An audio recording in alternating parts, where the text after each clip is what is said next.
Bienvenue à la table de la parole de Dieu en ce deuxième dimanche de Carême, année A. Chaque dimanche, la parole de Dieu nous est donnée pour nous relever, nous éclairer et nous conduire vers une vie nouvelle en Jésus-Christ. Invoquons d'abord l'Esprit Saint pour qu'il ouvre nos cœurs à l'écoute attentive et fructueuse de la parole du Seigneur qui nous est donnée aujourd'hui. Au nom du Père et du Fils et du Saint-Esprit. Amen. Esprit Saint, Esprit de Dieu, viens ouvrir nos cœurs à ta lumière. Que la parole que nous accueillons porte du fruit et nous conduise à une vie nouvelle en Jésus-Christ. Amen. Lecture du livre de la Genèse. En ces jours-là, le Seigneur dit à Abraham : « Quitte ton pays, ta parenté et la maison de ton père, et va vers le pays que je te montrerai. Je ferai de toi une grande nation, je te bénirai, je rendrai grand ton nom, et tu deviendras une bénédiction. Je bénirai ceux qui te béniront, celui qui te maudira, je le réprouverai. En toi seront bénies toutes les familles de la terre. » Abraham s'en alla, comme le Seigneur le lui avait dit, et Lot s'en alla avec lui. Parole du Seigneur. Que ton amour, Seigneur, soit sur nous, comme notre espoir est en toi. Oui, elle est droite, la parole du Seigneur, il est fidèle en tout ce qu'il fait. Il aime le bon droit et la justice, la terre est remplie de son amour. Dieu veille sur ceux qui le craignent, qui mettent leur espoir en son amour, pour les délivrer de la mort, les garder en vie au jour de famine. Nous attendons notre vie du Seigneur, il est pour nous un appui, un bouclier. Que ton amour, Seigneur, soit sur nous, comme notre espoir est en toi. Que ton amour, Seigneur, soit sur nous, comme notre espoir est en toi. Lecture de la deuxième lettre de saint Paul apôtre à Timothée. Fils bien-aimé, avec la force de Dieu, prends ta part des souffrances liées à l'annonce de l'Évangile. Car Dieu nous a sauvés, il nous a appelés à une vocation sainte, non pas à cause de nos propres actes, mais à cause de son projet à lui et de sa grâce. Cette grâce nous avait été donnée dans le Christ Jésus avant tous les siècles, et maintenant elle est devenue visible. Car notre Sauveur, le Christ Jésus, s'est manifesté. Il a détruit la mort et il a fait resplendir la vie et l'immortalité par l'annonce de l'Évangile. Parole du Seigneur. Évangile de Jésus-Christ selon saint Matthieu. En ce temps-là, Jésus prit avec lui Pierre, Jacques et Jean son frère, et il les emmena à l'écart sur une haute montagne. Il fut transfiguré devant eux. Son visage devint brillant comme le soleil, et ses vêtements blancs comme la lumière. Voici que leur apparurent Moïse et Élie, qui s'entretenaient avec lui. Pierre alors prit la parole et dit à Jésus : « Seigneur, il est bon que nous soyons ici.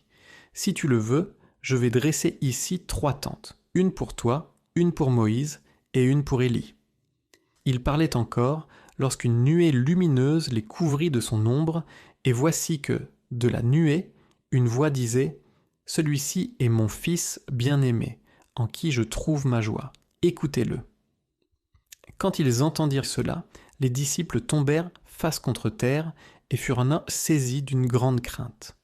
Jésus s'approcha, les toucha et leur dit : « Relevez-vous et soyez sans crainte. » Levant les yeux, ils ne virent plus personne, sinon lui, Jésus, seul. En descendant de la montagne, Jésus leur donna cet ordre : « Ne parlez de cette vision à personne avant que le Fils de l'homme soit ressuscité d'entre les morts. » Acclamons la parole de Dieu. Frères et sœurs bien-aimés, le carême est un chemin exigeant. Dimanche dernier, nous étions au désert face à la tentation. Aujourd'hui, la liturgie nous conduit sur une haute montagne. Après le combat, la lumière, après l'épreuve, une trouée de clarté. Cette lumière contemplée aujourd'hui, c'est une force pour continuer la route. Et pour continuer la route, nous devons accepter de quitter là où nous sommes. C'est le message même de la première lecture. Abraham quitte sa terre, ses sécurités, ses repères. Il part sans carte, sans garantie visible, appuyé uniquement sur la parole reçue. Il écoute et il met en pratique. Voilà le dynamisme de la foi. La foi exige un déplacement intérieur. Nous aussi, en ce carême, nous sommes invités à quitter quelque chose, quitter une manière de penser trop humaine, quitter un péché installé, quitter un confort dans lequel nous nous sommes peut-être habitués à une foi tiède. On ne devient pas une bénédiction pour les autres en restant enfermé dans ses habitudes mauvaises. Il faut consentir au mouvement, il faut accepter de se laisser déplacer par Dieu. Ce n'est pas seulement Abraham qui se met en route. Dans l'Évangile, 3 disciples font eux aussi un mouvement. Ils quittent la plaine pour monter avec Jésus sur la montagne. La tradition de l'Église identifie cette montagne au mont Tabor. Mais au-delà du lieu géographique, cette montée marque un déplacement spirituel. Dans la plaine, on raisonne selon les critères habituels. La réussite, l'efficacité, l'image, la puissance. Sur la montagne, on entre dans la pensée de Dieu. Quelques jours auparavant, l'annonce de la souffrance avait bouleversé les disciples. Pour eux, un Messie ne peut pas échouer. Il ne peut pas souffrir. Il ne peut pas perdre. Alors Jésus les emmène plus haut. Et là, son visage devient lumineux. Ce qu'ils voient n'est pas quelque chose d'ajouté à Jésus. C'est ce qu'il est en vérité. La lumière n'est pas un déguisement. C'est la révélation de son identité profonde. La divinité de l'homme-dieu transparaît à travers le vêtement de son humanité. Celui qui apparaîtra fragile, vulnérable, exposé dans sa passion et sa mort, est déjà, dans cette lumière, le Fils glorieux. Sur la montagne, Dieu révèle que cette fragilité est habitée par la gloire. Voilà le cœur de notre espérance. Ce que le monde appelle défaite, Dieu peut le transformer en victoire. Ce que le monde appelle perte, Dieu peut en faire un don fécond. L'apparition de Moïse et d'Élie rappelle aussi leur propre rencontre avec Dieu sur la montagne. Moïse représente la loi, Élie les prophètes. Ensemble, ils symbolisent toute l'écriture qui s'accomplit en Jésus.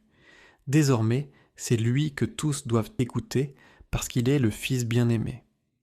Devant cette merveille, Pierre veut installer 3 tentes. Il veut retenir l'instant, figer la consolation, rester dans l'émotion spirituelle.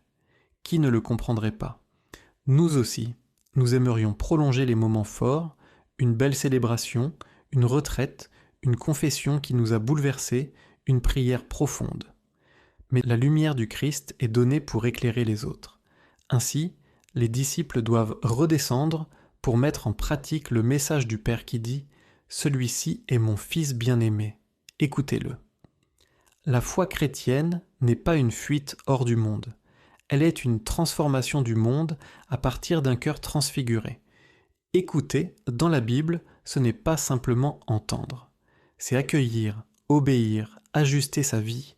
Écouter Jésus, c'est accepter que sa manière d'aimer devienne la nôtre. C'est accepter que le don de soi soit plus fécond que la domination. La crainte des disciples, lorsqu'ils entendent la voix du Père et leur attitude de tomber face contre terre, manifeste qu'ils comprennent qu'ils sont en présence de Dieu. Dans leur tradition, on ne pouvait pas voir Dieu face à face et demeurer en vie. Mais au-delà de cela, la conscience de la présence divine suscite à la fois respect, adoration et ce que l'on appelle la crainte du Seigneur, non pas une peur paralysante, mais un profond respect, un émerveillement devant la grandeur de Dieu. Mais cette crainte s'explique aussi par autre chose.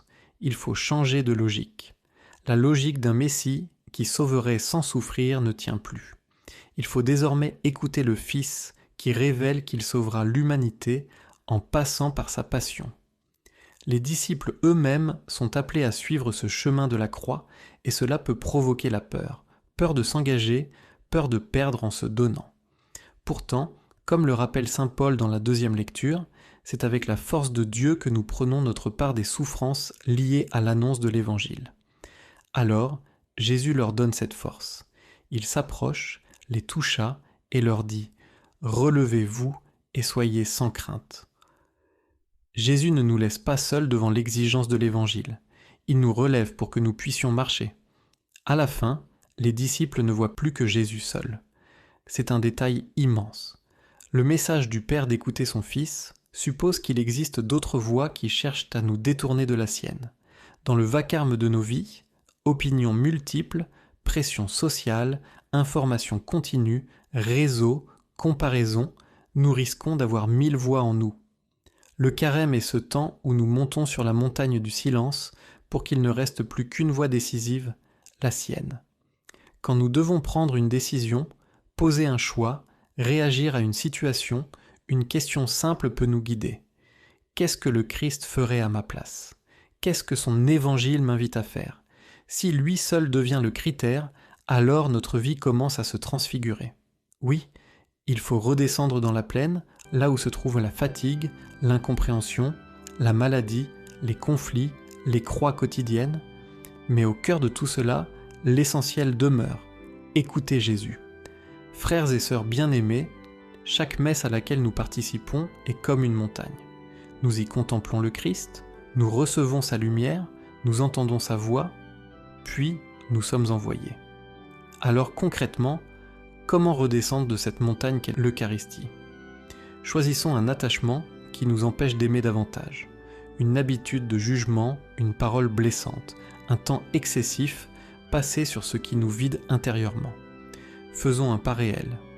Lorsque nous rencontrerons une personne défigurée par la tristesse, l'échec ou la solitude, refusons de juger selon la plaine, c'est-à-dire selon la simple logique humaine. Regardons-la avec les yeux de la montagne. Un sourire, une visite, un message, une réconciliation.